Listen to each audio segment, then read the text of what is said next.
प्रियजन, आज आपके समक्ष मेरी एक संस्मरणात्मक कहानी उसने बताया था शीर्षक से प्रस्तुत है।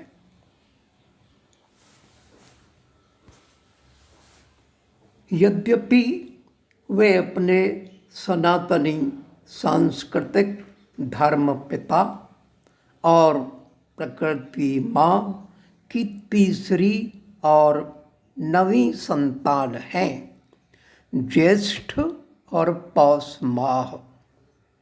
उनमें अंतर तो 6 माह का ही है, तथापि गुण कर्म धर्म में यही 6 माह का अंतर मानो उन दोनों में 36 का ही हो गया है।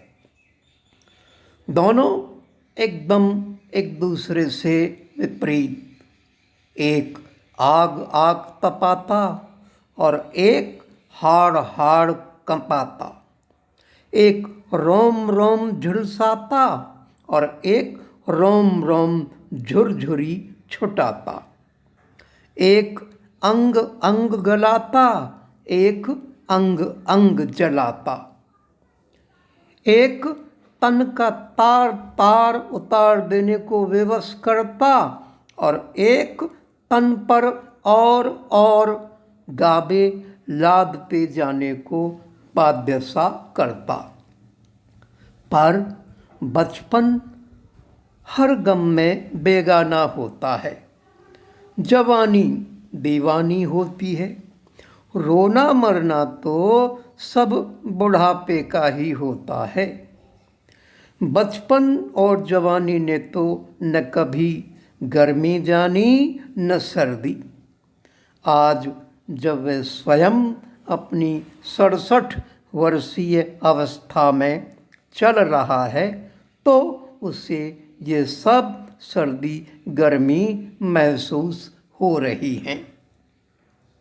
उसने बताया था, आज तो जब वह तनिक सा घूमने फिरने बाहर निकल जाता है तो ले आता है अपने साथ मेहमान जुकाम को, पीछे पीछे चली आती है स्वयं खांसी भी लग जाता है।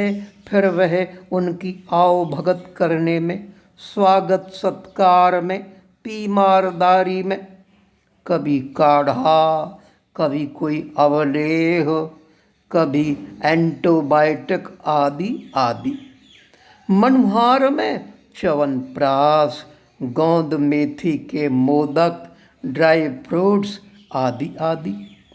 पर बात फिर भी नहीं बन पाती, उल्टे घूमने फिरने को और लगाम लग जाती है।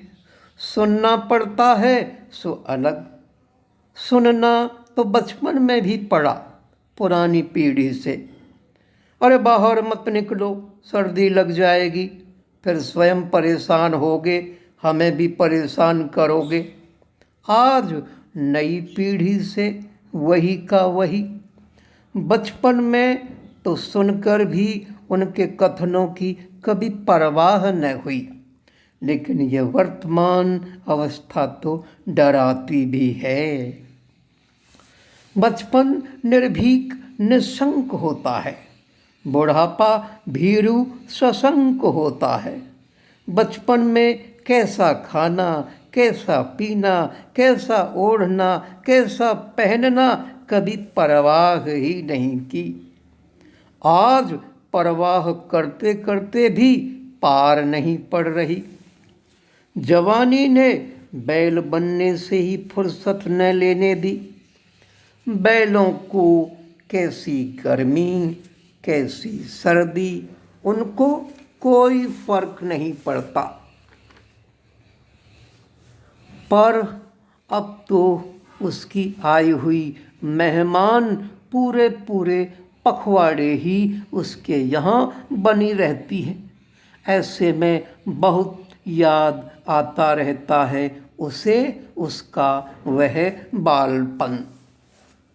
उसने बताया था, क्या दिन थे वे भी, अपने जिस बालपन की स्मृतियाँ उसके जहन में हैं, उनमें उसने अपने आप को हमेशा अपने बाबा के पास एक अटारी में उनके साथ सोते हुए पाया है। बाबा रात्रि में सोते समय उसे 2 कस्तूरी की गोलियां दे सुलाते थे। रात्रि में कभी उसका पेट खराब होने पर वे उसे अपने पैरों पर बैठाकर फारिग करा धुलाते फिर सुलाते थे। इस कार्य को करने के लिए वे कभी भी उसकी माँ या पिता को कोई आवाज़ नहीं देते थे। उसके बाबा पिता का घर फिर भी आर्थिक दृष्टि से संपन्न था। बाबा राजकीय प्राथमिक विद्यालय के प्रधानाध्यापक थे। पिता भी अनट्रेन्ड टीचर थे, लेकिन उसकी स्मृति में वे उस समय भरतपुर में बीएसटीसी की ट्रेनिंग कर रहे थे। यहाँ घोर सर्दियों में उस समय चाय का चलन चल गया था। बचत करते हुए, हाँ, बचत करते हुए। बचत कैसे? अरे, भर भगोनी चूल्हे पर चाय बनती थी, दूध कम पानी अधिक। चाय पत्ती आती थी उन दिनों में अच्छी, 3 पैसे की 1 पाउच चाय आती थी, जिसमें लगभग 10 ग्राम चाय आती थी।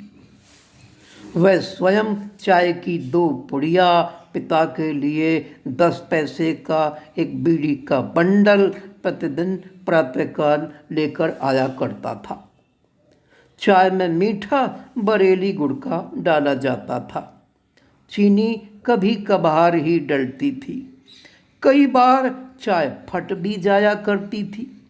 उस वक्त खीज भरे स्वर में माता पिता के द्वारा परस्पर या जिस तिस पर आरोप प्रत्यारोप लगाए जाते थे। छोटा मोटा संग्राम भी हो जाया करता था। उसको भी आवेश और अधीरता के संस्कार बालपन से ही प्राप्त हुए हैं।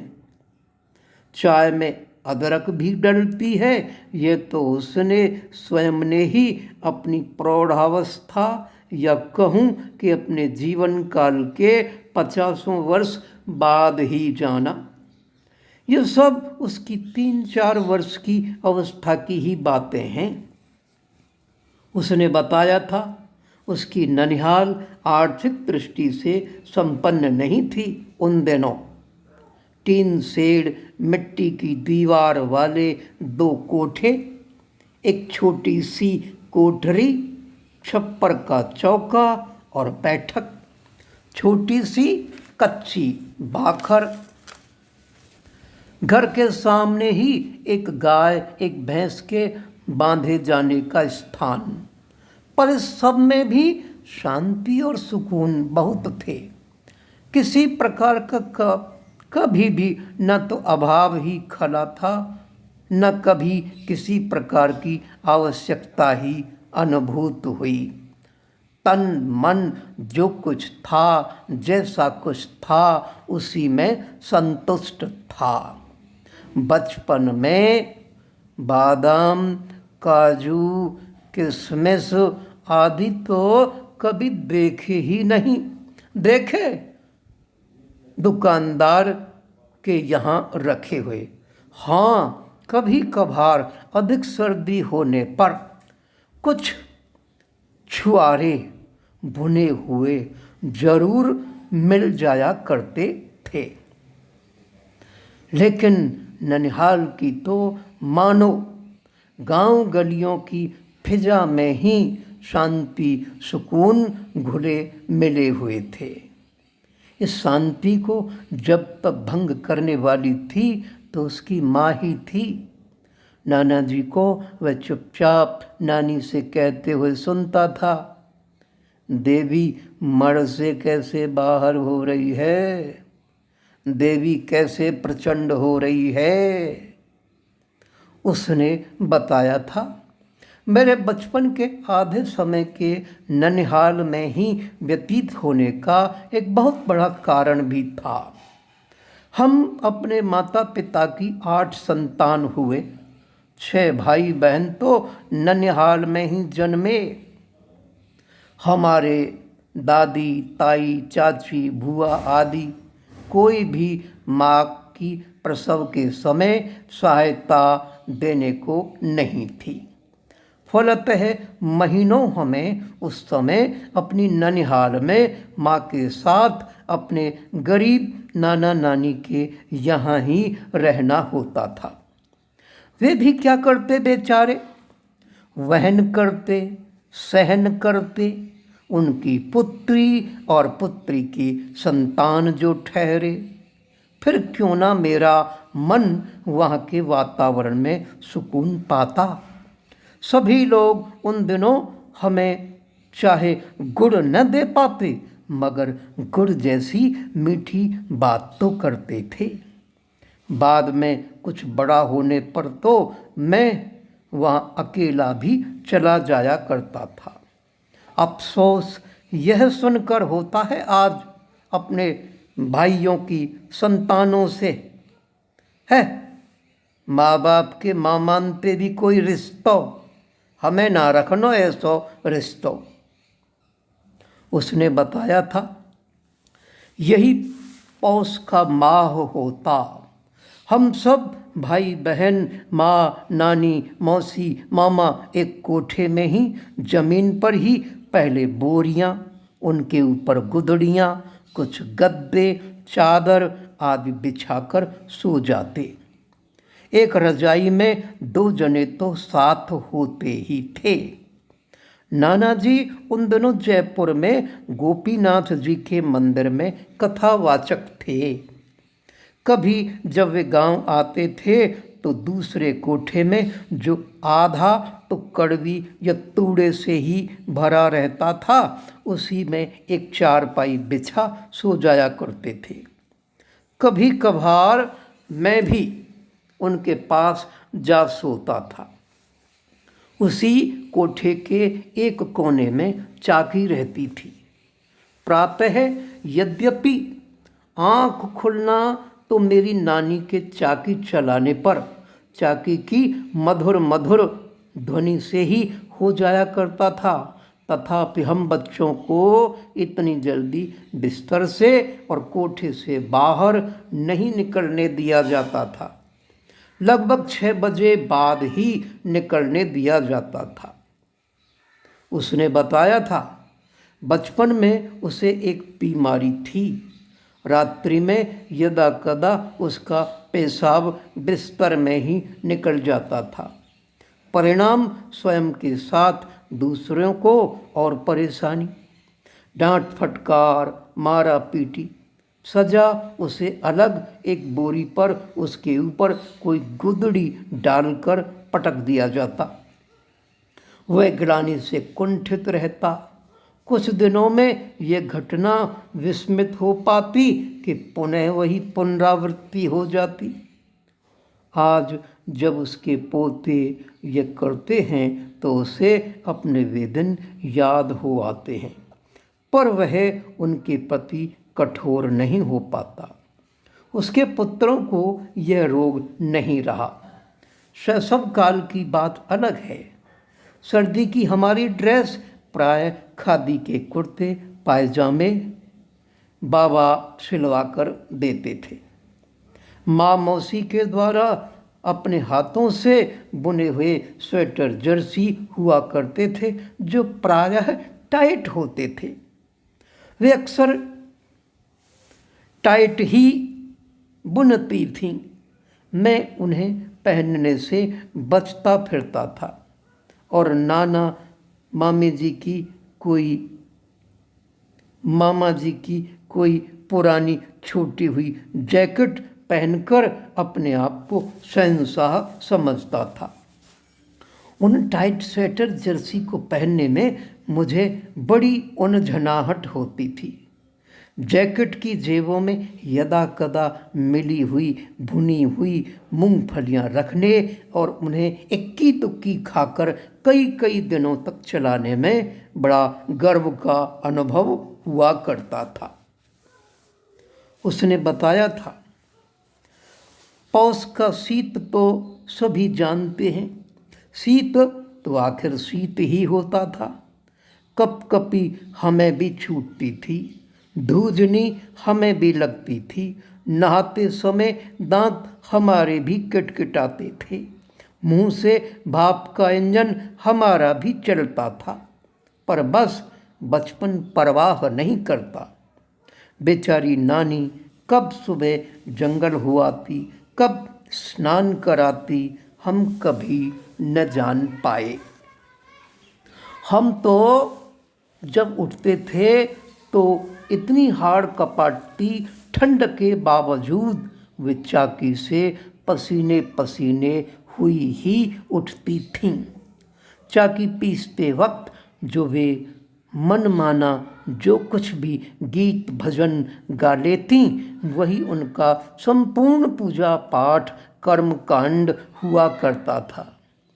तब हम फारिग होने के लिए जाते, कभी खाई में तो कभी खतवार वाले सौली नाना की दुकान के पीछे पड़े हुए घूरों की ओर। अवस्था यह थी कि उस समय हम पानी वगैरह नहीं ले जाते थे।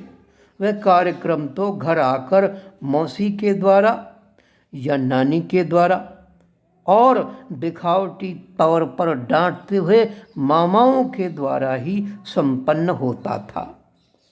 उसी समय हम यदि नाना जी होते तो उन्हें गाय को चारा सानी देते देखते थे। नानी दूध दुह चुकी होती थी। वह दूध मिट्टी से बनी अंगीठी में या चूल्हे पर कंडों की आंच पर मिट्टी की हांडी में गर्म होता दिखता था। मौसी सरकंडों के छिलकों से स्वयं के हाथों से बनाई हुई झाड़ू से सारे घर आंगन की सफाई करती, फिर पीने का पानी लेने चली जाती। हम थोड़ी देर इधर उधर मंडराते फिरते। उसने बताया था, सर्दी अपनी जगह होती थी, घर का काम सभी का अपनी जगह होता था, सब उससे संपन्न करते ही थे। हमारा काम होता था फारिग होने पर कलेव करना। हमारी नानी हमें इन दिनों बाजरे की रावड़ी छाछ या दूध के साथ देना पसंद करती थी, पर हमारा प्रिय कलेव होता था रात की सिकी हुई एक मिस्सी रोटी, वह भी रूखी, जिसे हम अपने कुर्ते या शर्ट के नीचे छिपाकर बाहर निकलते। नाना मामा को यह पसंद नहीं था। खाई कैसे जाती? वह इस प्रकार खाई जाती कि घर के सामने ही अड़ोस पड़ोस के मामा एक अगहना जला लिया करते थे। उसमें कुछ लकड़ियाँ होती, कुछ पुरानी बाड़ होती, उनकी मिली जुली अच्छी आंच होती। अपनी उस रोटी को हम पापड़ी हटाकर उसी आंच पर मामाओं से सिकवाते। सिकने पर पापड़ी और रोटी दोनों कुरकुरी हो जाती। उन्हें हम वहीं अगहने के सामने बैठे बैठे खा आते। अपने कलेव कार्यक्रम के पश्चात हम स्नान कर पढ़ने के लिए तैयार हो जाते। हमारे मामा हमारे कलेव कार्यक्रम में सम्मिलित नहीं होते थे। वे तो नानी जो कुछ देती वही लेते थे। उसने बताया था, स्नान के पश्चात हमारे पढ़ने का कार्य आरंभ होता था। उसके लिए नाना जियों की एक पुरानी हवेली का स्थान नियत था। धूप निकल आने पर हमारे छोटे मामा, उनके साथ में सुरेश, गोविंद, हुक्म मामा का समूह अपने साथ लाई हुई अपनी अपनी बोरियां बिछा लेते, बैठकर चुपचाप पढ़ते। मेरे मामा मुझे गणित अंग्रेजी का कोई छोटा मोटा काम दे देते थे, मैं भी चुपचाप उसे करता। यह पढ़ने लिखने का कार्य लगभग 1-1.5 घंटे चलता, 10 बजे तक। इन दिनों 10:30 बजे के स्कूल हुआ करते थे। ये विद्यालयों के टाइम का घाल मेल तो अभी होने लगा है। पहले तो समय एकदम सेट रहा करता था। 10 बजे के लगभग हम हवेली से नीचे आते, मामा खाना खाकर अपने स्कूल चले जाते। हम कभी तो मामा के साथ स्कूल चले जाते या घर पर ही डंड मारते फिरते। कभी मामा मुझे घर के लिए कुछ काम दे जाते, उसे कर लेते। फिर भी दिन भर में काफ़ी समय बचा रहता। शेष समय फिर वही इधर उधर घूमना।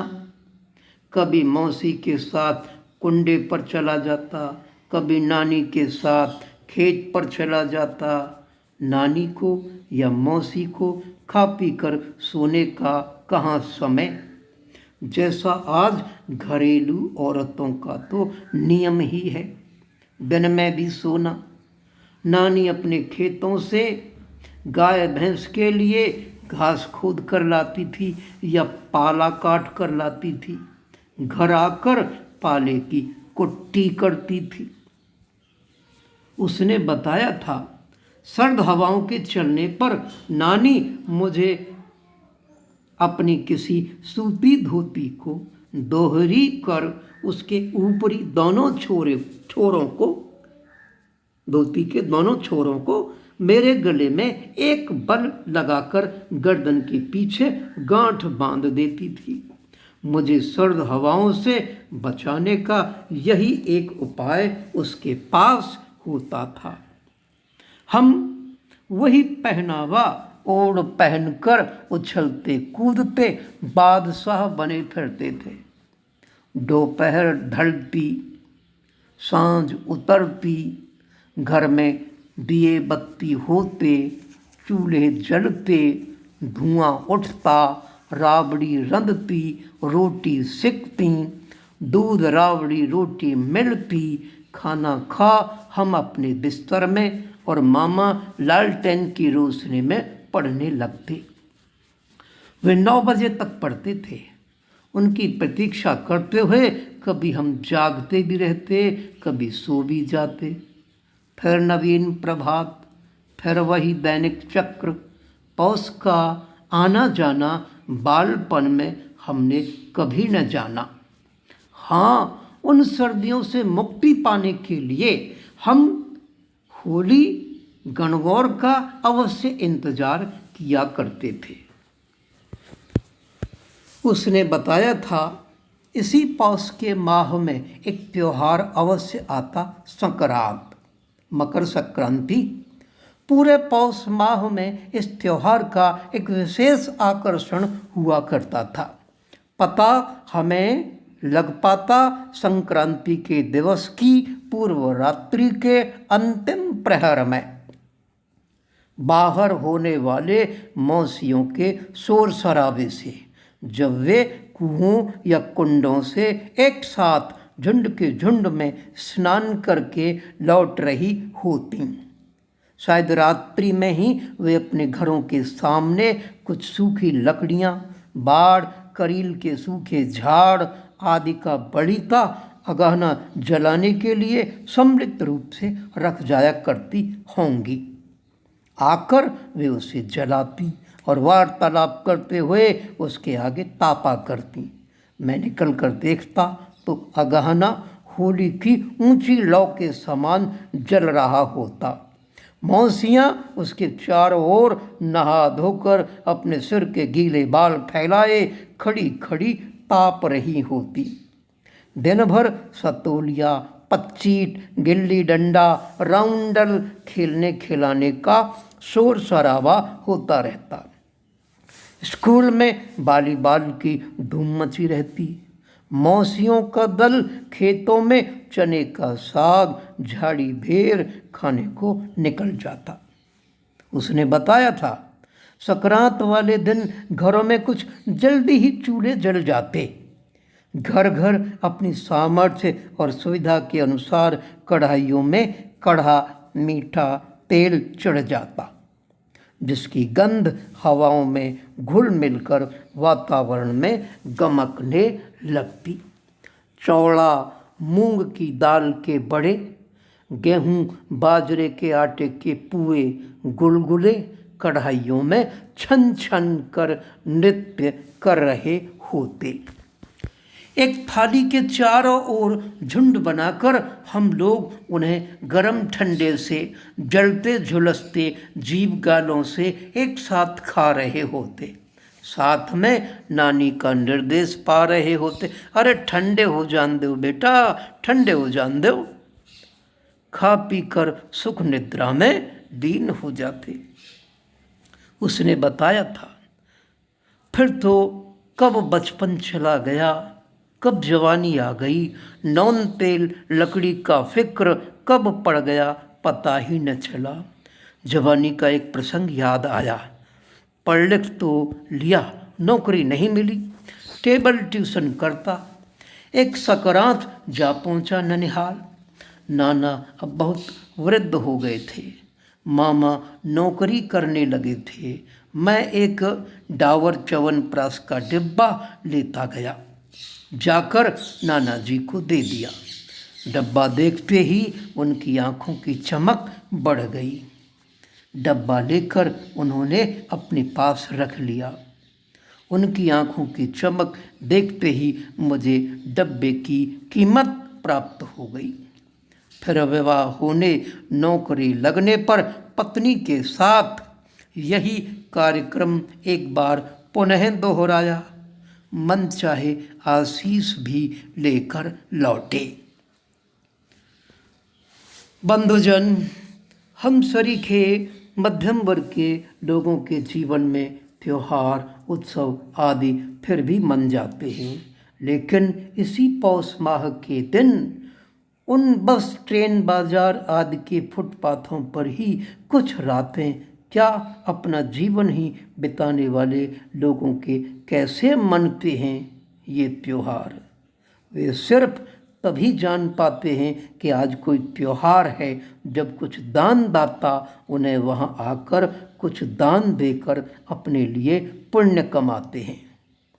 उन्हें भी अपने बराबर करने की किसी की कोई योजना, कोई विचार कभी नहीं बनते। धन्यवाद बंधुजन। मेरी ये संस्मरणात्मक कहानी आपको कैसी लगी? हो सकता है आपको भी इस कहानी के माध्यम से अपना बचपन याद आए। प्रणाम।